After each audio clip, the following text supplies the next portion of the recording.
अगर राधा थी, कुछ लोग मानते हैं थी, कुछ लोग मानते हैं नहीं थी, और अगर थी तो भी हमारे धर्म ग्रंथों में उनका वर्णन वहीं तक मिलता है जब वो कृष्ण कंस के वध के लिए मथुरा चले गए। राधा के बारे में कोई साक्ष्य या प्रमाण नहीं है, सिर्फ 2 ग्रंथ हैं जिसमें जिक्र आता है, एक गर्ग संहिता है और एक ब्रह्मवैवर्त पुराण है। तो आपने पूछा वो कौन थी, तो जो खुद कह रही हैं कि मैं वेद व्यास के तीसरे नेत्रों से पढ़ी थी, उसके बारे में मैं क्या बताऊँ। श्रीदामा जो भूलोक से गोलोक तक पहुँच जाता है कृष्ण भक्ति करके, और वहाँ देवी राधा को श्राप दे देता है। तुमने उसको ढक लिया राधे, जो पूरे संसार को देखता है, पूरे संसार की रक्षा करता है, अब सबकी रक्षा हो जाएगी। और फिर वो गोवर्धन से कहते हैं, गोवर्धन अब आप तो भारहीन हो गए होंगे, और फिर उसको उठाते हैं। अगर आम मनुष्य, आज का मनुष्य राधा जी से कोई क्वालिटी लेना चाहे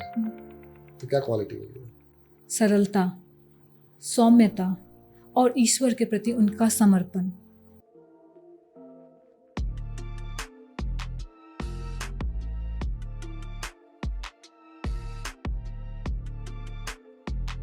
नमस्कार दोस्तों, स्वागत है आप सबका बोलती किताबों के एक और ज़बरदस्त एपिसोड में। आज के इस पॉडकास्ट में हमारी गेस्ट हैं डॉक्टर रश्मि कौशल जी, जो एक हाईली एकम्प्लिश्ड ऑथर और एकेडमिक है। डॉक्टर कौशल ने इलेक्ट्रॉनिक्स एंड कम्युनिकेशन इंजीनियरिंग में डॉक्टरेट हासिल किया है और वो अब तक 10 किताबें लिख चुकी हैं। उनकी लेटेस्ट किताब हमें लेकर जाती है राधा जी के जीवन की अद्भुत दुनिया में, उनका बचपन, कृष्ण के साथ उनका पवित्र प्रेम, विरह की गहराई और अंतिम विलयन तक का सफ़र। अपने यूनिक नज़रिए से डॉक्टर कौशल ने भक्ति, दर्शन और अनंत ज्ञान को एक सुंदर कहानी के रूप में पेश किया है, जो दिल को छू जाती है और सोचने पर मजबूर करती है। तैयार हो जाइए एक एंगेजिंग कन्वर्सेशन के लिए, जहां लिटरेचर मिलता है स्पिरिचुअलिटी से और राधा जी की अमर कहानी एक नए रूप में सामने आती है। इससे पहले वीडियो शुरू करें, आप सभी से रिक्वेस्ट है कि वीडियो को एंड तक जरूर देखिएगा, और अगर आपने अब तक सब्सक्राइब नहीं किया है तो प्लीज़ कर लीजिएगा, क्योंकि ऐसे ही दिलचस्प कहानियों और लेखकों से मिलवाता रहेगा आपका अपना बोलती किताबें। चलिए शुरू करते हैं। रश्मि मैम, आपका बहुत बहुत स्वागत है बोलती किताबों के एक और मजेदार एपिसोड में। बहुत बहुत धन्यवाद अर्चित, बुलाने के लिए। वैसे तो मेरे जितने भी गेस्ट आते हैं मैं उनका इसी लाइन से स्वागत करता हूँ, परंतु आज मैं आपका स्वागत राधे राधे से करना चाहूँगा। जय श्री कृष्ण। आपने इलेक्ट्रॉनिक्स एंड कम्युनिकेशन में अपनी डॉक्टरेट की डिग्री हासिल करी है, तो उसके बाद आपने एक ऐसा विषय चुना जो कि आध्यात्मिक था। सबसे पहले तो आपने जिस तरीके से पुस्तक लिखी है उसके लिए आप बधाई के पात्र हैं। धन्यवाद। जितना मैं आतुर हो रहा हूँ उतना ही उत्सुक भी हूँ इस विषय पर चर्चा करने के लिए। पुस्तक पर विस्तार से बात करेंगे, परंतु पहले आप अपने शब्दों में थोड़ा बता दीजिए पुस्तक किस बारे में है और पाठक के लिए इसमें क्या है। आज हम जिस पुस्तक पे चर्चा कर रहे हैं उस पुस्तक का नाम है मैं प्रेम हूँ कृष्ण प्रिया राधा। तो नाम से ही यह बिल्कुल स्पष्ट है कि इसमें राधा जी की कहानी है। इस पुस्तक में पाठक के लिए क्या है कि एक आम जनमानस के मन में या हम सबके मन में कुछ प्रश्न हैं, कुछ जिज्ञासाएं होती हैं, स्वाभाविक जिज्ञासाएं। तो उन सारे सवालों के जवाब तो नहीं हैं, लेकिन बहुत सारे सवालों के जवाब पाठकों को मिल जाएंगे। अगर राधा थी, कुछ लोग मानते हैं थी, कुछ लोग मानते हैं नहीं थी, और अगर थी तो भी हमारे धर्म ग्रंथों में उनका वर्णन वहीं तक मिलता है जब वो कृष्ण कंस के वध के लिए मथुरा चले गए।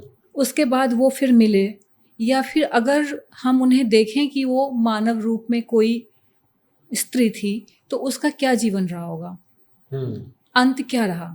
तो इसके बारे में बहुत कुछ जानकारी उपलब्ध नहीं है। इस पुस्तक में वहाँ से है जहाँ से सृष्टि का प्रारंभ होता है और अंत वहाँ तक है जब वो शरीर अपना छोड़ करके वापस गोलोक चली जाती हैं। कथ्य वहाँ तक है। तो पाठकों के लिए इसमें इतना कुछ है कि वो पढ़ने के बाद ही बता पाएंगे कि उन्हें क्या मिला। मैं बता चुका हूँ आपको पहले कि मैं बहुत ज़्यादा उत्सुक हूँ। पुस्तक पर विस्तार से बात करेंगे, परंतु साल था 2012। आपने अपनी पुस्तक में लिखा कि आपको कुछ ऐसे अनुभव हुए कि आपकी श्री कृष्ण जी के प्रति रुचि थोड़ी बढ़ने लगी। आपने पुस्तक में तो अनुभव शेयर नहीं करे, यहाँ कुछ शेयर करना चाहेंगे? देखिए, इस पुस्तक में मैंने अगर ऐसा नहीं लिखा तो उसके 2 कारण हैं। पुस्तक मेरे बारे में नहीं है जी। आप अगर पुस्तक का कथ्य देखेंगे तो यह आत्मकथा की शैली में लिखा हुआ है, और आत्मकथा मेरी नहीं है। कथा जो है देवी खुद ही सुना रही हैं। ये लिखने का एक तरीका है, स्टाइल है, आप कह सकते हैं। आप मुझे एज ए राइटर आपने क्रेडिट दिया, तो मैं कहूँगी कि अगर कथ्य इस तरीके से है कि मैंने देवी का वर्णन किया है, तो भले ही कलम मेरे हों, शब्द मेरे नहीं थे जी। ठीक है। और जहाँ तक आपने साल 2012 की इस घटना का जिक्र किया, तो इसके बारे में मैं इतना ही कहना चाहूँगी कि मेरी पारिवारिक पृष्ठभूमि शैव की रही है। मतलब मेरे परिवार में भगवान शिव की पूजा होती है, आज भी होती है। मेरे पिताजी दादाजी जो अब इस दुनिया में नहीं रहे, हर महीने कावड़ लेकर के वैद्यनाथ धाम जल चढ़ाते थे। मैंने भी बचपन से शिव की ही पूजा की, और जहाँ मेरा परिवेश रहा हुआ है वहाँ पर भगवान कृष्ण की पूजा शायद जन्माष्टमी के अलावा कभी नहीं होती थी। कभी कभार कीर्तन में हरे रामा हरे कृष्णा होता था, अदरवाइज सुना नहीं मैंने। हाँ, पुस्तक पढ़ने का मुझे शौक़ था, लाइब्रेरी में जाती थी, और घर में भी पिताजी मेरी किताबें लाते थे, तो मैंने श्रीमद् भागवत पुराण और ये सब बचपन से ही पढ़ना शुरू किया। तो हम जब पुराण पढ़ते हैं तो उसमें कहानियाँ अलौकिक होती हैं, सोचते तो हैं, लेकिन बाल मन जो होता है इतनी चीज़ों को समझ नहीं पाता है। तो मेरे लिए राम और कृष्ण का जो किरदार है वो क्या है कि ये इंसान थे। भगवान शिव के बारे में हमें ऐसा पढ़ने के लिए नहीं मिलता है वो इंसान हैं या नहीं है। एक उनका रूप दिखाते हैं कि हम भगवान शंकर की तरह पार्वती के साथ पारिवारिक पृष्ठभूमि में रहते हैं, बच्चे हैं उनके, फिर भी हम उनको ये नहीं कह पाते हैं कि वो शिवलोक के निवासी हैं, कि कैलाश पर्वत पे हैं। हम उनको उस तरीके से नहीं देखते हैं कि हमें उनका जन्म का मिलता है या फिर कुछ और हमें प्रमाण मिलता है कि जैसे राम और कृष्ण का है कि जन्म हुआ है, फिर ये भी है कि इन्होंने शरीर त्याग किया है। और सारी कहानी जो है मानवों वाली है, जिस तरीके से हमारे जीवन है उसी तरीके से उनके भी जीवन का चरित्र है। तो ये जो फ़र्क था कि मेरा जो बाल मन था वो ये मानता था कि ये तो इंसान रहे हुए हैं, तो उनके प्रति मेरी वैसी कभी श्रद्धा भक्ति या प्रेम नहीं रहा। मैं शैव थी, और मैंने जो आपसे जिस घटना का जिक्र आपने पूछा है उसका संक्षेप में ये बताऊंगी कि 2012 एक बार मैं मथुरा गई थी। होली का समय था, बहुत कुछ होता है मथुरा वृंदावन में, और फूलों से होली खेली जाती है, वो डंडे से मार करके जो डांस होता है, बहुत कुछ होता है। उस दिन मेरा मन कुछ अच्छा नहीं था, तो मैं ऐसे ही भगवान कृष्ण की मूर्ति देख रही थी और कुछ अंदर से प्रार्थना हुई, और जो भी कुछ हुआ, अब वो जो भी रहा हो उसका वर्णन करना मेरे लिए उस दिन भी मुश्किल था और आज भी मुश्किल है। वो मेरे अनुभव का हिस्सा है तो मैं समझा भी नहीं पाऊंगी। हाँ, उसके बाद मुझे ऐसा लगा कि शायद भगवान होते हैं, कृष्ण भी भगवान है। अच्छा। ये मैं कह सकती हूँ कि मेरी जिज्ञासा फिर से जागृत हुई, और उसके बाद मैंने पढ़ना शुरू किया। दोबारा मैंने पुराण पढ़े। मैंने सबसे पहले यूट्यूब पे फिर से श्री कृष्णा सीरियल देखा, और बार बार वो गीता वाले एपिसोड्स को चला के देखती थी, चाहे वो जब राधा रो रही होती है, कृष्ण जाते हैं। एक बार से मेरा मन नहीं भरता था। आज रात भी देखा, फिर कल रात भी, क्योंकि आपका एक हम लोगों का एक जनरल होता है कि हमारी दो आँखें हैं। आप कभी भी फोकस कीजिएगा तो अगर दो मूर्तियां हैं आपके साथ में तो आपकी आंख एक पे ही ज़्यादा फोकस होगी। ऐसा नहीं है कि दोनों पे नहीं होती है, लेकिन अधिकतर हम एक की तरफ केंद्रित होते हैं। तो जब आप राधा कृष्ण की मूर्ति देखते हैं तो मेरी आंखें कृष्ण की तरफ ज़्यादा केंद्रित रहती थी, और जब साइड में राधा कौन है, क्यों पूजा करनी है, या क्यों मानना है, या थी या नहीं थी, तब जब मैंने रिसर्च करना शुरू किया, इसके बारे में जानना, तो मीरा का तो बहुत कुछ है, उनका लिखा हुआ है, उनका प्लेस है, सब कुछ मेंशन है, सिवाय उनके डेथ कंट्रोवर्सी के अलावा सब कुछ अवेलेबल है। राधा के बारे में कोई साक्ष्य प्रमाण नहीं है, सिर्फ 2 ग्रंथ हैं जिसमें जिक्र आता है, एक गर्ग संहिता है और एक ब्रह्मवैवर्त पुराण है। और ब्रह्मवैवर्त पुराण भी जो है सबसे आखिरी में लिखा हुआ पुराण है। जितने भी हमारे 18 पुराण हैं उसमें सबसे अंत में लिखा गया। इसकी प्रामाणिकता पे भी लोग सवाल उठाते हैं। मैं ये नहीं कह रही कि हर कोई, लेकिन कुछ लोग सवाल उठाते हैं कि इसमें जो जानकारियाँ दी गई हैं शायद कालांतर में जब जब ये प्रिंट होता रहा या ये कहानियाँ एक व्यक्ति से दूसरे व्यक्ति तक जाती रहीं, तो कहानियों में और कथ्य में और जो इसमें कुछ लिखा गया है उसमें बदलाव होते रहे हैं। इसीलिए इसकी प्रामाणिकता पे भी लोग सवाल उठाते हैं। गर्ग संहिता के बारे में है कि यह उस समय लिखा गया था जब गर्ग मुनि थे, और गर्ग मुनि भगवान कृष्ण के कुलगुरु रहे हुए हैं बचपन में, अगर आपने देखा हो तो उस पे भी यही चीज़ है कि इसमें भी कथ्य और कहानियाँ जो है बदल दी गई हैं, कुछ कुछ चीज़ें बाद में जोड़ दी गई हैं। अब ये कितना सत्य है हम इसे प्रमाणित तो नहीं कर सकते हैं। तो ये जो राधा जी की तरफ आपका झुकाव है ये आपके शोध के बाद ही आया है? हाँ हाँ बिल्कुल। ठीक है। तो आपकी पुस्तक में पहले अध्याय में आपने राधा जी के बारे में एक कविता लिखी है। मैं जब पुस्तक पढ़ना शुरू किया मैंने, तो मैं उस कविता पर अटक गया था, इतनी सुंदर वो कविता है। कविता का शीर्षक था राधा कौन है? कौन थी? राधा कौन थी? तो आप अपने शब्दों में जरा इसी सवाल का उत्तर दे दीजिए, राधा कौन थी? देखिए, आज जो मेरी मनस्थिति है और जिस तरीके से मैंने उनको, यही कहूँगी कि अनुभव किया, तो उस समय में मेरे भाव शायद बहुत सारे पाठक या दर्शक समझ पाएंगे या नहीं पाएंगे। तो मैंने जब ये कविता लिखी थी, ये सबसे पहली कविता लिखी थी कि राधा कौन थी। जी। हम कहते हैं कि ईश्वर की आह्लादनी शक्ति है, हम कहते हैं चराचर प्रकृति है, हम कहते हैं वो एक जीवात्मा थी, जैसे मान ले कि हम और आप हैं, साधारण जीवात्मा हैं, और उनका एकाकार परमात्मा कृष्ण के साथ था। तो हम उनको किस तरीके से परिभाषित करते हैं या उनके चरित्र चित्रण करते हैं, उसी पे मैंने लिखा था कि राधा कौन थी। अगर राधा रही होगी तो वृंदावन में रास हुआ होगा, कृष्ण को भी उल्लास हुआ होगा। तो इसके बारे में सवाल यही होता है कि वो प्रभु की इच्छा थी या वो माया थी, क्या वो वास्तव में थी या थी ही नहीं। मैंने बिल्कुल पुस्तक की शुरुआत में ही लिखा है, जब मैंने उनसे पहला सवाल पूछा है, मैंने बताया कि यह आत्मकथा के रूप में है, और जब मेरा शोध रहा और मैं उसमें उलझती रही, बार बार पढ़ती रही, चीज़ें मुझे मिलती नहीं थी, तो मैंने प्रार्थना करनी शुरू करी। और ये सच है, ये सच का हिस्सा है कि मैंने कई साल रोज़ मैं ध्यान में बैठती थी, और उसके बाद 2012 के बाद मैंने अध्यात्म का रास्ता लिया, चुना। ये भी उनकी ही मर्जी रही होगी। तो जब मैं ध्यान में बैठती थी तो ये सवाल मेरे मन से जाता नहीं था। तो मैं बार बार यही पूछती थी कि राधा कौन थी या नहीं थी।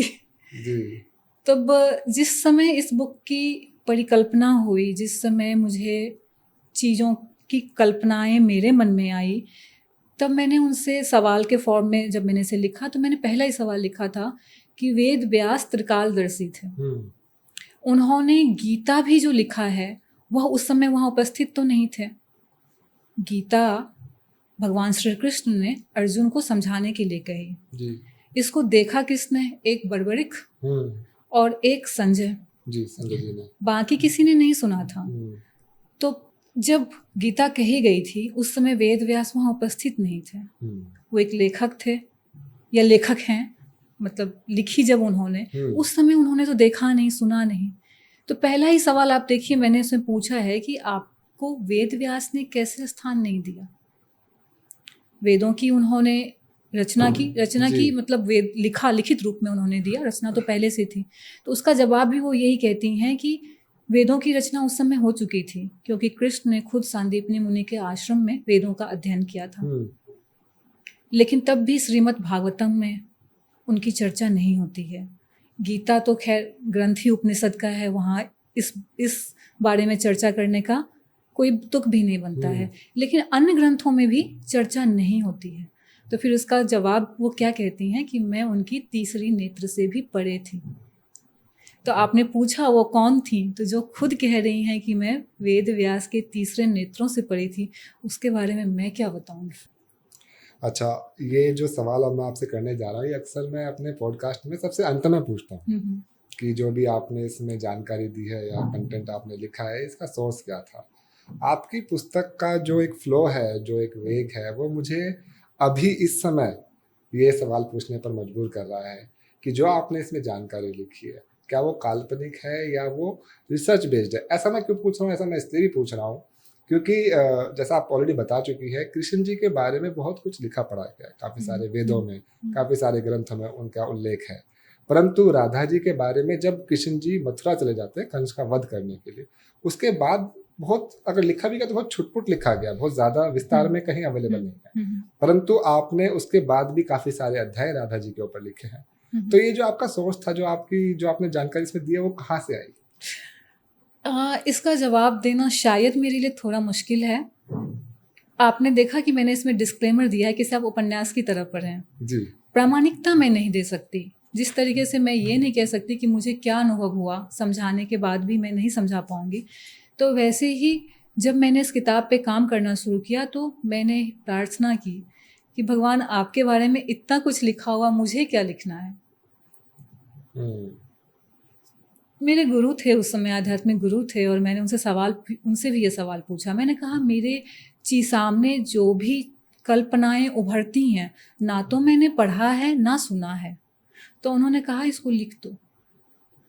अच्छा। इस पे सवाल नहीं उठाना है, इसको लिख दो। आप यकीन मानिए मैंने इसकी पुस्तक में सिवाय स्पेलिंग मिस्टेक के कोई एडिटिंग नहीं की है। ये जिस तरीके से फ्लो में आया, मैंने दिन रात उसको कमरे में खुद को बंद किया और दिन रात इसको बस फिनिश कर दिया। अपने आप इसमें जितने चैप्टर्स बने हैं, 21 चैप्टर या सब मिला करके अंत में संदेह प्रश्न है, फिर सार है, तो 24 जो भी होता है अपने आप होते गए। मैंने किसी भी चैप्टर में कुछ भी एडिटिंग नहीं किया है। जिस तरीके से वो फ्लो आया वैसे ही मैं लिखती गई। तो मेरे मन में भी सवाल था जो आपने पूछा जब मैं लिख रही थी, पहला, दूसरा, तीसरा, चौथा, 5वां चैप्टर, तो उसके बारे में कुछ ना कुछ मैंने कहीं पढ़ रखा है। नहीं, स्टार्टिंग के 4 चैप्टर मैंने नहीं पढ़ रखे हैं। अगर आपने उसको ध्यान से पढ़ा हो, वो भी नहीं पढ़ा हुआ है। जन्म से पहले के जो चैप्टर, जन्म से पहले के जो चैप्टर हैं, राधा के जन्म से पहले के चैप्टर्स भी कहीं से मैंने नहीं उठाया है। और इसी चैप्टर्स के बाद ही मैंने सलाह ली थी कि मुझे क्या करना चाहिए, तो उन्होंने कहा लिख दो। तो मैंने लिख दिया। मैंने कहा यही ईश्वर की मर्जी है, लिख दो।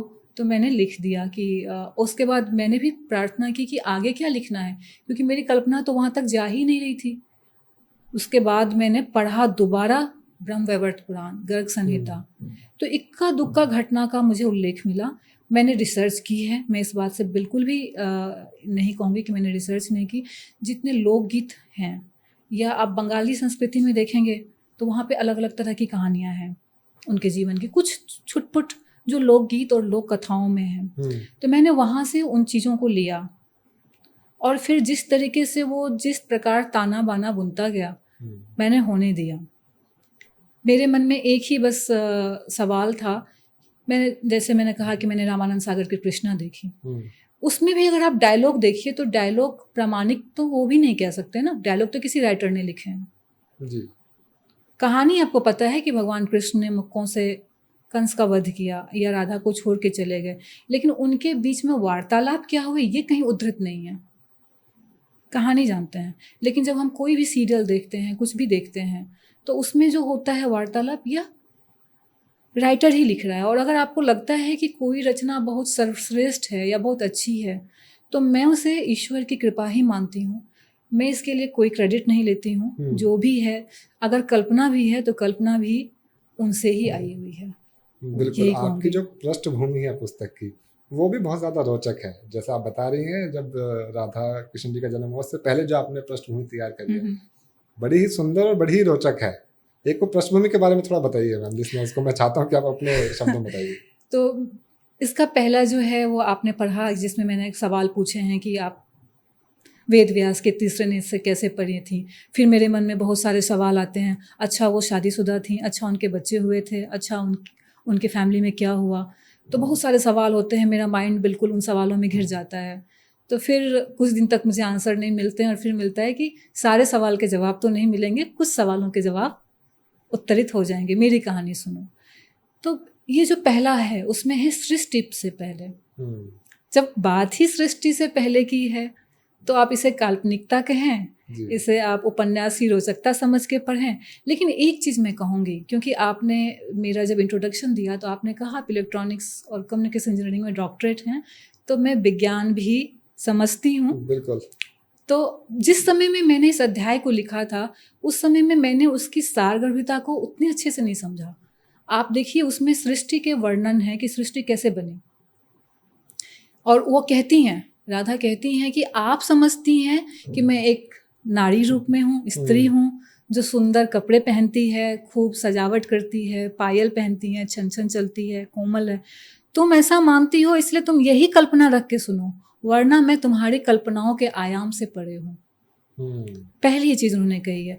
तो पहला जब स्टार्टिंग होता है कि जब कहते हैं कि भगवान विष्णु सोए थे, या जब सृष्टि का निर्माण हुआ, उनके हृदय में धड़कन हुई और वो एक उनके भीतर से कुछ बाहर निकला, जिसको उन्होंने सृष्टि का प्रेम कहा, और कहा कि इसके बिना सृष्टि की सृजन ही पॉसिबल नहीं है, हो ही नहीं सकता, सृष्टि बन ही नहीं सकती है।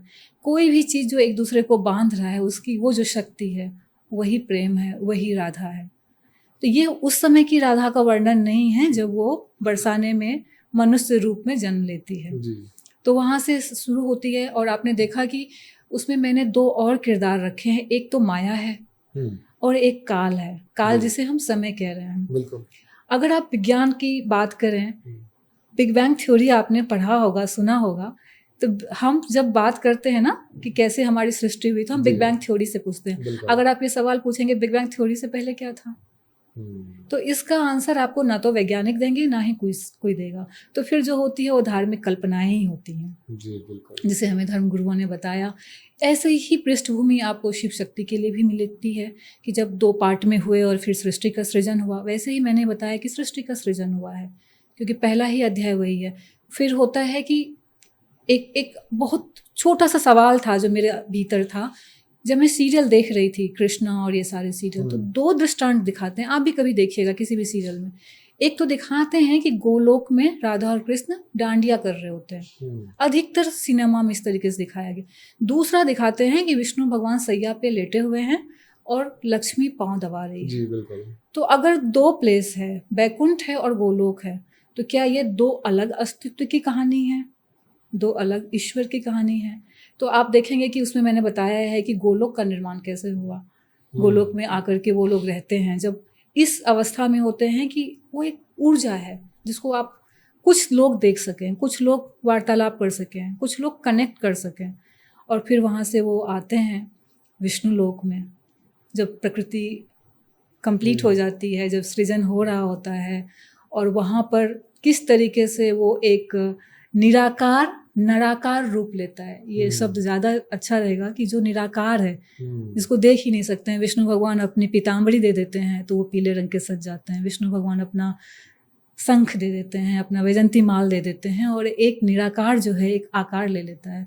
और यहाँ पर भी बहुत इंटरेस्टिंग चीज़ें हैं, जैसे लक्ष्मी 8 रूपों में विभक्त हो जाती है जी। और राधा का भी, क्योंकि राधा भी वो भी एक निराकार शक्ति है, तो उसमें भी प्रस्फुटन होता है और वो भी 8 स्वरूपों में प्रकट हो जाती हैं, जो मानव रूप में उनकी 8 सखियाँ की तरह आती हैं, और जो लक्ष्मी का स्वरूप होता है वो 8 उनकी पत्नियाँ होती हैं। तो ये सब कल्पना का ही हिस्सा है, लेकिन कल्पना भी मेरी नहीं है, बस यही कहना चाहूँगी। जिस तरीके से आपने प्रस्तुत करा है, मैं फिर से एक बार कहना चाहूँगा, बिल्कुल बधाई की पात्र हैं। तो इसमें आपकी पुस्तक में आपने विरजा जी और गंगा जी और श्रीदामा जी के बारे में जो तथ्य प्रस्तुत करे हैं, वो बाकी जो हमारी पौराणिक कथाएं हैं, जो वेद हैं, उनसे थोड़े से भिन्न हैं। कहीं आप उनको नकार रही हैं, कहीं आप उनको एक्सेप्ट कर रही हैं। इसको कैसे जस्टिफाई करेंगे? ये वेद में नहीं है, पहला चीज पुराण का हिस्सा है। जी, पौराणिक कथाएं हैं। पौराणिक कथाएं हैं। और आप देखिए, पुराण जब लिखा गया था, वेद, उपनिषद और पुराण सब में मौलिक अंतर है।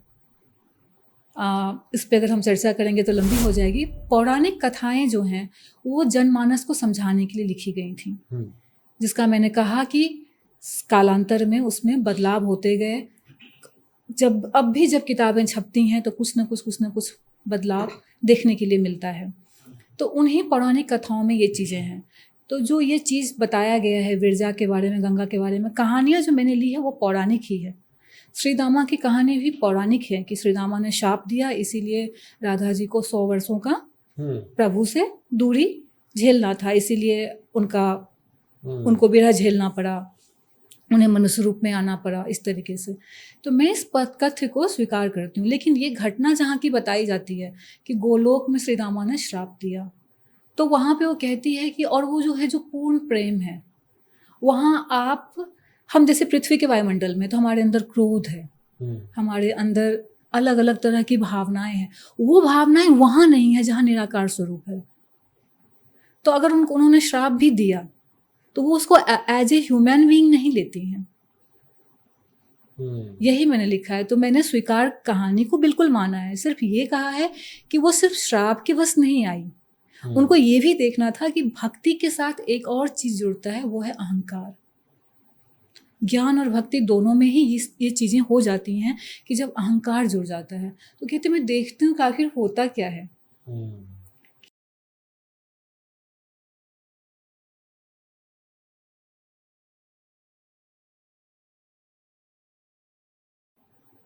और दूसरा भी जो है कहानियाँ, पौराणिक कहानियाँ प्रतीक हैं। तो गंगा की भी जो कहानी होती है कि गंगा को भी उन्होंने श्राप दिया। तो आप देखिए जब पूर्ण प्रेम होता है ना तो वहाँ खुद का स्वयं का अस्तित्व नहीं होता है। तो उनके अंदर जलन नहीं है कि कृष्ण तो सबके ही हैं, वो जितने मेरे हैं उतने अर्चित आपके भी हैं, सारे जीव जंतु उनसे ही है, तो फिर मुझे क्यों जलन होगी या किसी को क्यों जलन होगी। तो वही वो कहती है ना अपने कथ्य में, ये कहती कि जलन नहीं था। पूर्ण प्रेम अगर बनना है, पूर्ण कृष्ण अगर आप कैसे एकाकार होंगे जब आपका खुद का अस्तित्व नहीं है। जब आज आप अर्चित रह जाएंगे तो अर्चित कृष्ण नहीं बनेंगे।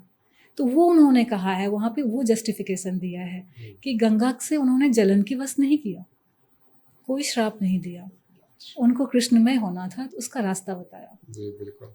उसके बाद फिर श्री कृष्ण जी और राधा जी धरती पर आते हैं, उनका जन्म होता है।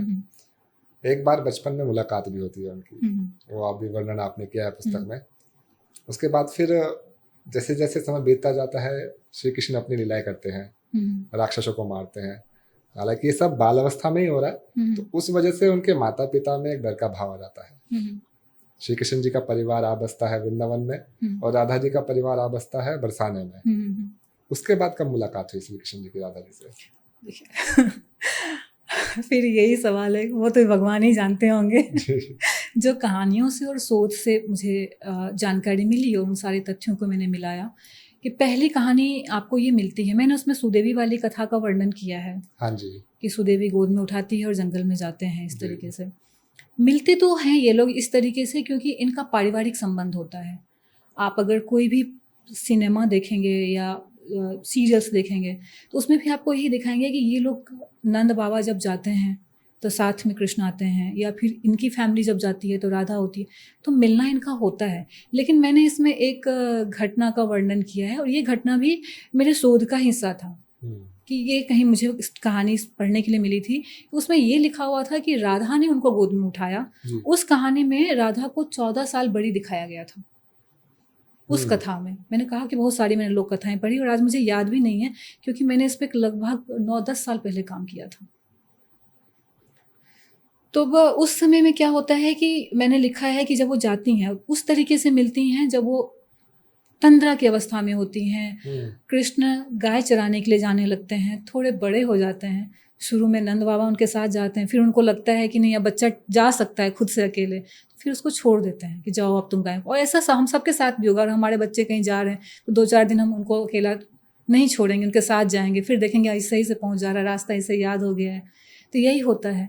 और जब ये आसपास रहते हैं तो उसको बांसुरी की धुन सुनाई देती है और उसी में वो अपना शुद्ध बुद्ध खो करके जंगल की तरफ चल पड़ती हैं। तो इस तरीके से उनका वो वाला मिलन होता है जब वो बांसुरी कहाँ से आवाज़ आ रही है। एक दिन उस स्रोत के पास पहुँचती है और देखती हैं कि कृष्ण बैठे हैं, बांसुरी बजा रहे हैं, कुछ चरवाहे हैं, गायें हैं। तो उस बार जो होता है उसके बाद उनकी दोस्ती प्रारंभ होती है उस तरीके से। इसमें आपने पुस्तक में आपने गोवर्धन पर्वत का जो एक किस्सा हुआ था श्री कृष्ण जी के साथ, वो भी थोड़े से अलग तरीके से आपने उसका वर्णन किया है। वो किस्सा थोड़ा सा बताइए एक बार। देखिए बचपन से हम जब भी कभी मथुरा गए या हमने कोई भी पेंटिंग देखी कृष्ण की जिसमें कृष्ण अपनी उंगली पे गोवर्धन को उठाए हुए हैं, आप कभी भी आज भी गूगल करके देखिए तो आपको दिखेगा कि वो एक पत्थर पे खड़े हैं, कृष्ण उंगली लगाए हुए हैं गोवर्धन को। जितने भी उनके गांव के लोग हैं वो अपनी छड़ी टिकाए हुए हैं। यही तस्वीर हमें मिलती है और मेरे लिए भी वही था। तो बस ऐसे ही एक मन में कल्पना आई यही कहूँगी मैं, कल्पना शब्द ही अच्छा है, सटीक है, कि ये पत्थर का कहीं वर्णन नहीं है। आप किसी भी पुस्तक में पढ़ लीजिए या सीरियल में, मैंने आपको बोला कि मैंने कई बार देखा, अभी भी जो नए वाले सीरियल्स बने हैं उसमें भी जाकर के जब गोवर्धन का चरित्र चित्रण किया गया, उस वाले को देखा, पहले वाले को भी देखा, ये तो दिखाते हैं कि उन्होंने उंगली पे उठा ली जी। चाहे वहाँ पे जिस तरीके से उन्होंने लाइटनिंग दिखा दी कि गरज रहे हैं बादल, उंगली पे उठा ली, लोग आ गए, लेकिन हुआ कैसे, ये पत्थर कहाँ से आ गया, इसके बारे में कहीं पर भी कुछ वर्णन नहीं था। तो यह कल्पनाओं के ही आयाम थे जिसमें, और ये इस चैप्टर में एक दो डायलॉग है जो मुझे बहुत पसंद है, कि बहुत तेज बारिश हो रही है, इंद्र की कृपा अलग रूप से है कि आज तो वो सबको नेस्तनाबूद करके ही रखेंगे।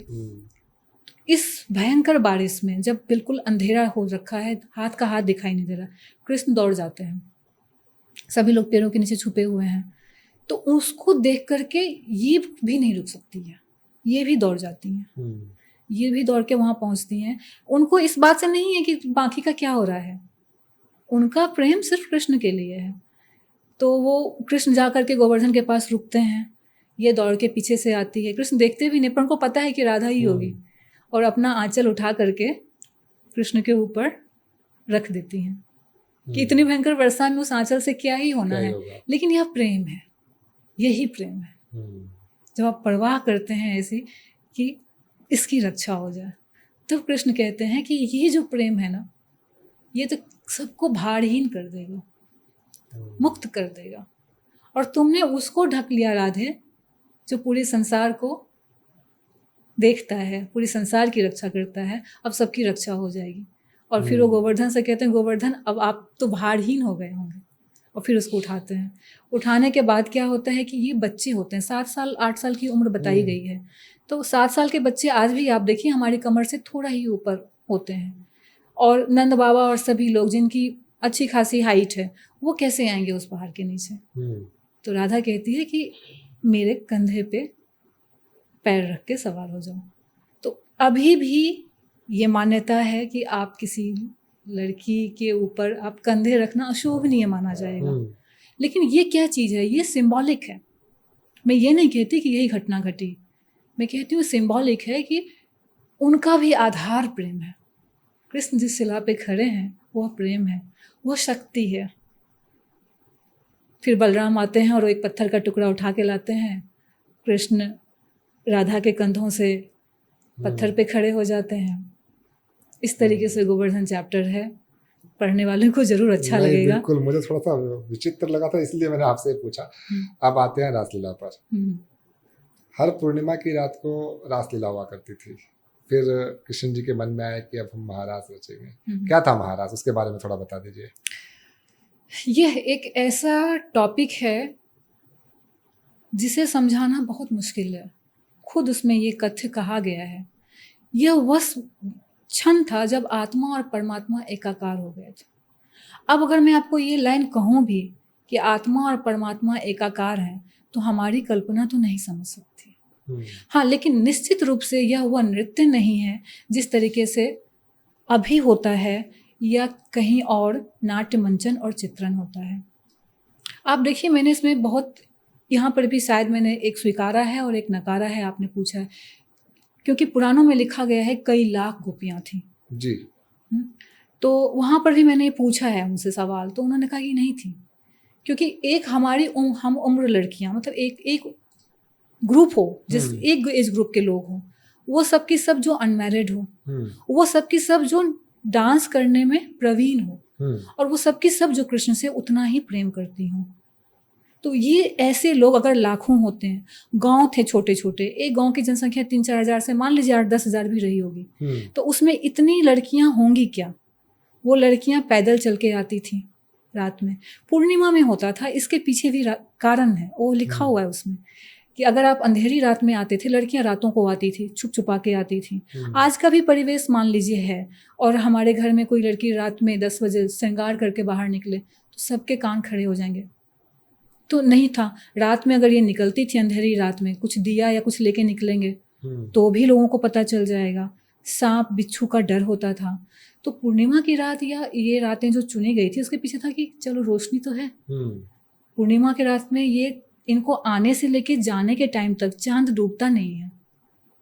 कहीं आते कहीं और ये लिखा हुआ भी है कि 16,000 गोपियां थी, कहीं हाँ। कहीं मैंने पढ़ा है। हाँ हाँ हाँ, नहीं पर आपने अपनी पुस्तक में लिखा है कि 56 गोपियां थी, 56 आपने नंबर दिया है। नंबर दिया, ये कल्पना का ही हिस्सा मैं कहूँगी, लेकिन इसका जस्टिफिकेशन मैंने दिया हुआ है क्योंकि हम उम्र लड़कियां जो डांस में पारंगत थी, और अगर मान लीजिए कि 16,000, आज भी आप कल्पना कीजिए कि 16,000 लड़कियां एक साथ एक राग पे एक ताल पर नृत्य करती हैं, उसके लिए कितना बड़ा जगह चाहिए।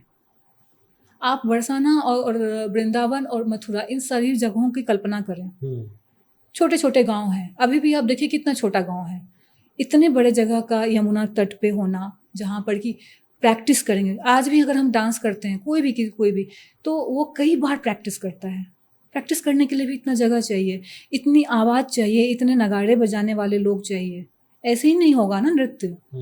तो इसीलिए उन्होंने इसको प्रैक्टिकली नकारा है कि प्रैक्टिकली यह सत्य नहीं था। हाँ, ये भक्ति में सब कुछ संभव है, जहाँ आप कुछ भी आपकी ही कल्पना है, ये जैसे यहाँ कल्पना है वहाँ भी वो कल्पना है।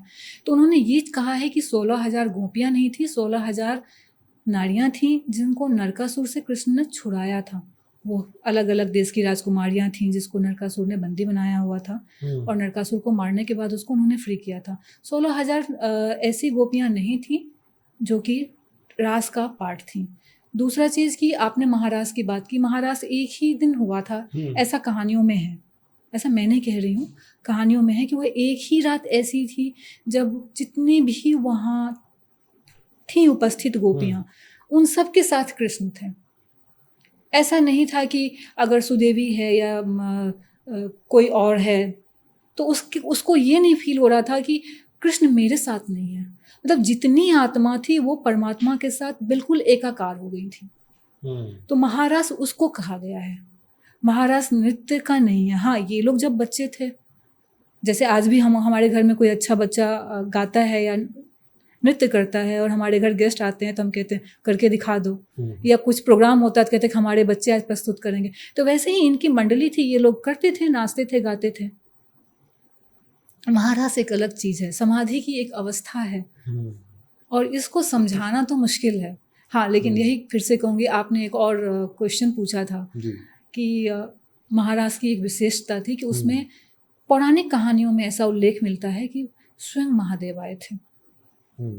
वह ऐसा चीज़ था कि उस समय में जो उन जीवात्माओं की अवस्था थी प्रेम में, वह समाधि की उस अवस्था में भी शायद बहुत मुश्किल से मिलता है। तो महादेव को क्यूरोसिटी हुई, ऐसा उल्लेख मिलता है कि आपने ऐसा ये भी लिखा है कि वो आए थे पर उन्हें एंट्री नहीं मिली थी क्योंकि हाँ, महिलाओं की सिर्फ एंट्री थी। ये पुराणों में लिखा हुआ है, ये मैंने नहीं लिखा है। हाँ, मतलब आपकी पुस्तक में रेफरेंस है वो। हाँ, पुराणों में उल्लेख मिलता है कि वो आते हैं तो उनको यमुना देवी रोक लेती है, वृंदा देवी उनको सजाती है और उनको कपड़े दिए जाते हैं, और महादेव अर्धनारीश्वर हैं, वो नारी के वेश में जाके नृत्य करते हैं, और कृष्ण तो पहचान जाते हैं, तो कृष्ण उनको गोपेश्वर कहते हैं, और गोपेश्वर महादेव का आज भी मंदिर है। तो ये पुराणों से उल्लेख है। तो बचपन से लेकर युवावस्था तक जैसे जैसे उम्र बढ़ती रही, राधा जी का कृष्ण के प्रति प्रेम बढ़ता गया। उनके जो सखा थे, उनके जो दोस्त थे, उनके घर परिवार वालों को भी ये पता लगने लगा था कि राधा जी का कृष्ण जी से प्रेम है और इन्हीं से इनका विवाह होगा। परंतु शायद किन्हीं कारणवश विवाह नहीं हो पाया। क्या वो कारण थे, क्यों नहीं हो पाया विवाह? विवाह जब होता है उसके लिए 2 व्यक्ति चाहिए होते हैं जी, और वो एक ही थे। ये आपको आंसर बहुत जगह मिल जाएगा कि जब एक ही होते हैं तो विवाह क्या। लेकिन आप उस समय के समाज को देखेंगे, आज के समय को भी समाज को देखिए तो बहुत ज़्यादा अंतर नहीं है। उस समय में भी अगर राधा कोई लड़की थी तो कोई भी परिवार एक अविवाहित लड़की को लंबे समय तक अपने घर में नहीं रखते थे। एक मान्यता है ये। दूसरी चीज़, नंद बाबा जानते थे कि जिसको वो पाल रहे हैं वो उनका पुत्र नहीं है जी। इससे तो वो वाकिफ थे। यशोदा नहीं जानती थी, बाकी लोग नहीं जानते थे। उनको तो तब पता चला जब उनको मथुरा जाना पड़ा, तब लोगों को पता चला कि ये देवकी के पुत्र हैं। तो विवाह ना होने का कारण कि उस टाइम उनकी बाल्यावस्था थी। पहली चीज़ बाल्यावस्था थी। दूसरा जो है उसका रीज़न कि जब वो वहाँ जाते हैं उसके बाद आगे फिर, क्योंकि वो तो थे राजपुत्र, उनको कंस के वध के बाद शिक्षा दीक्षा के लिए भेज दिया गया संदीपनी मुनि के आश्रम। और जी। कहाँ है वो? उज्जैन। जी। आप भौगोलिक देखिए स्थिति, कहाँ मथुरा, कहाँ उज्जैन, कितनी दूरी है। और उस समय में जब हम पढ़ते भी हैं कहानियों को, तो वो घोड़ों पे जाते थे, रथ पे जाते थे। आवागमन का यही साधन था। तुरंत तो पहुंचने के लिए हवाई जहाज और हेलीकॉप्टर उपलब्ध नहीं था, तो एक जगह से दूसरी जगह जाने में भी महीनों का समय लग जाता था। वो वहाँ चले गए। अब राधा के साथ जो भी हुआ आपने इस पुस्तक में पढ़ा, आपने पूछा उनका विवाह क्यों नहीं हुआ, तो उनकी अवस्था बाल्यावस्था थी। सबसे पहला चीज़ आप देखिए, पुराणों में जो उल्लेख है उसमें उम्र स्पेसिफाइड नहीं है। उसमें कहा गया है किशोर अवस्था। किशोर अवस्था 12, 13, 14 से लेकर के 16, 17, 18, कुछ लोग मानते हैं 16 साल के थे जब उन्होंने कंस का वध किया। तो 16 साल के एज तक क्या होता है कि आपका प्रेम परिपक्व होने लगता है, या एक इंसान जो होता है वो परिपक्वता की तरफ आ जाता है, वयस्क वाला प्रेम होता है। आपने देखा हो उसमें एक दृष्टांत आता है, जब कृष्ण उसको लेके जाते हैं जंगल में और उसको कहते हैं कि मैं किस राधे से प्रेम करूं। वो जो छोटी थी, जो प्रतिदिन बदल रही है, शरीर बदल रहा है हमारा। आपने देखा होगा कि एक उसको सीन दिखाते हैं जिसमें एक किसी की मृत्यु हो जाती है जी। दाह संस्कार हो रहा होता है और ये जंगल में बैठ करके रो रही होती हैं, ये क्या हो रहा है। तो फिर उसको आके समझाते हैं, और जो शारीरिक आकर्षण का प्रेम होता है उसका वहम, उसका जो असर था उसको तोड़ देते हैं कि शरीर सब कुछ भी नहीं है, शरीर तो तुम्हारा रोज बदल रहा है, मैं किस राधे से प्रेम करूं। तो यहाँ पर जिस प्रेम की बात है, होता तो है, क्योंकि जब राधा भी व्यस्क हो रही होती है तो एक स्वाभाविक आकर्षण होता है, लेकिन कृष्ण उसको तोड़ देते हैं, उस प्रेम को वहां लेके जाते हैं जो इसकी ऊंचाई है, आध्यात्मिक प्रेम की तरफ। यही कारण था कि विवाह नहीं हो पाया, क्योंकि उनके लिए विवाह का महत्व ही नहीं था। क्योंकि कुछ लोग ना इसको जो श्री दामा का श्राप था उससे भी जोड़ के देखते हैं कि उन्होंने श्राप दिया था 100 साल के लिए, उन्होंने कहा था कि आप उनसे दूर रहोगे, तो शायद वो भी कारण हो सकता है। एक बात मैं कहूँ, वो कभी दूर थे ही नहीं। आप उद्धव प्रकरण पे आइए, आपने सीरियल में देखा हो, उद्धव जी जब आते हैं तो क्या देखते हैं? राधा में कृष्ण को ही तो देखते हैं। कभी देखते हैं कृष्ण बगल में बैठे हैं, कभी राधा का चेहरा जो होता है कृष्ण में बदल जाता है, कृष्ण के पास जाते हैं तो देखते हैं राधा वहाँ है। तो वो अलग कब थे? और जब प्रेम उस ऊंचाई पे होता है वहाँ पर ये जो हमारी आजकल की मान्यताएं हैं उस चीज़ का स्थान ही तो नहीं है। इसलिए तो वह प्रेम संसार की सबसे पुरानी और पहली ऐसी प्रेम कहानी है जो आपको उस प्रेम के बारे में बताता है जो अद्वितीय है, अलौकिक है। सांसारिक प्रेम की तो बात ही नहीं हुई है। विवाह तो सांसारिक लोग सोचते हैं, ये सांसारिक थे नहीं थे। अगर आप कृष्ण का देखेंगे, बाकी भी चरित्र देखेंगे, रुक्मिणी से भी उन्होंने विवाह नहीं किया। इसलिए नहीं किया कि उनकी खुद की प्रीति नहीं थी। रुक्मिणी ने पत्र लिखा तो उसको गए, रुक्मिणी चाहती थी, उसको बचाया, उन्होंने शादी की। उन्होंने खुद से तो जाके किसी को प्रपोज नहीं किया, वैसे शादी नहीं की। संसार का नियम है। उस समय में देखिए बहुपत्नी और बहुपति दोनों ही विवाह समाज में चलते थे। द्रौपदी के 5 पति थे और सबका देख लीजिए कई कई पत्नियां थी। यह आम बात हुआ करती थी। तो आप इसको बिल्कुल अलग देखें, यह एक आध्यात्मिक प्रेम की प्रतीक है, देवी हैं। जी बिल्कुल। आप अभी बता रही थी कृष्ण जी मथुरा चले गए, वहाँ पर उन्होंने कंस का वध किया। उसके बाद वो संदीपानी के आश्रम में गए, वहाँ पर उन्होंने अपनी शिक्षा दीक्षा प्राप्त करी। फिर उसके बाद वो द्वारका गए, फिर महाभारत का युद्ध लड़ा। तो कुल मिला के कृष्ण जी के बारे में बहुत कुछ कंटेंट अवेलेबल है, काफ़ी कुछ लिखा पढ़ा गया है, काफ़ी कुछ अवेलेबल है। राधा जी की साइड की स्टोरी किसी को नहीं पता। आपने अपने पुस्तक में बहुत अच्छा प्रयास करा है उसको सामने रखने के लिए। राधा जी की स्टोरी क्या थी उसको, हालांकि ये टॉपिक बड़ा लंबा है, काफ़ी विस्तार में हो जाएगा, ये संक्षिप्त में थोड़ा सा बता दीजिए क्या राधा जी की स्टोरी थी। देखिए, आप उनको किस तरीके से देखते हैं इस पे निर्भर करता है। यह मैंने स्टार्टिंग में भी लिखा है, अंत में भी लिखा है, और उन्होंने खुद भी कहा है कि मैं चांद की तरह हूँ। किसी ने मुझे द्वितीया को देखा, किसी ने तृतीय को देखा, जिसने मुझे जैसा समझा मैं वैसे ही हूँ। आप मुझे अगर स्त्री समझते हैं तो मैं वैसी हूँ, अगर आप मुझे देवी समझते हैं तो मैं वैसी हूँ, और अगर आप मुझे नहीं मानते हैं तो भी मैं हूँ, अदृश्य अगोचर, क्योंकि मैं ही हूँ। अलग अलग नामों से मैं ही स्मरणीय, क्योंकि मैं सृष्टि का प्रेम हूँ, ऐसा कहती हैं। लेकिन अगर हम इस बारे में बात करते हैं, ये तो हो गया जब हम उन्हें देवी की तरफ देखते हैं, और जब हम इंसान की तरफ देखते हैं कि कृष्ण का भी अगर हम इंसान की तरफ चरित्र देखते हैं कि उन्होंने 8 शादियाँ की, द्वारका में वो राजा बन के रहे, या जो भी कथाएं हम पढ़ते हैं या हमने सीरियल्स में देखा है, तो इस तरीके से अगर राधा थी, मान लीजिए यहीं पे हम लेके आते हैं कि अगर वो थी तो उनका भी मानव जीवन रहा होगा। ऐसा लोक कथाओं में है, ऐसा आपको वृंदावन और इन सब में एक एक मंदिर है जहाँ उनकी सास और ननद का भी मूर्ति रखा हुआ है, तो इसका मतलब उनका विवाह हुआ होगा। सास शब्द प्रयुक्त ही तभी होगा जब उनका विवाह हुआ होगा। सच्चाई उस समय की जो भी रही हो, उनका सत्य जो भी रहा होगा, मानव जीवन तो होगा। और अगर मानव जीवन है, आप और मैं भी अगर इंसान हैं, तो हमने कपड़े पहने हैं, हमें भोजन चाहिए, बाकी जो कर्म होते हैं मानव शरीर के वो भी हम निभाएंगे ही निभाएंगे, तो उनका भी जीवन रहा होगा। हम इस बात को नकार नहीं सकते हैं। अगर हम उनके अस्तित्व को मानते हैं कि वो एक नारी के रूप में थी, मानव जीवन था, तो उनका अस्तित्व रहा होगा, उनका परिवार रहा होगा, चाहे वो पारिवारिक जीवन उनका अपने माता पिता के घर रहा हो। और मैंने सास का इसलिए जिक्र किया क्योंकि है, मंदिर है, आप गूगल भी करेंगे तो आपको मिलेगा, नाम भी आपको मिलेगा जटिला कुटिला। अच्छा, ठीक है। और ये नाम भी कोई, आपको लगता है कोई अपने बच्चे का नाम जटिला और कुटिला रखेगा? नहीं रखेगा, क्योंकि उनकी बुद्धि बहुत कुटिल थी, तो इसीलिए उनको कुटिला कह दिया। नाम उसका होता नहीं है, पर जटिला कुटिला के नाम से है, वर्णन मिलता है लोक कथाओं में ही सही, कहानियाँ तो है, जीवन उनका रहा होगा। तो उस जीवन में अगर कोई भी है, राधा का चरित्र जो है बहुत कुछ सिखाता है कि आप अपने जीवन में भी रह करके परमात्मा की प्राप्ति कर सकते हैं। मेरे लिए जो मुख्य चीज़ है और जो मैंने इस कथ्य में कहने का प्रयास किया है, देखिए, हम किसी भी देवता के चरित्र के बारे में नहीं कह सकते, हमारी वैसी मानसिक डेवलपमेंट है ही नहीं, हम इतने उन्नत ही नहीं कि हम उनके बारे में बता दें जो परमात्मा के साथ एकाकार हों।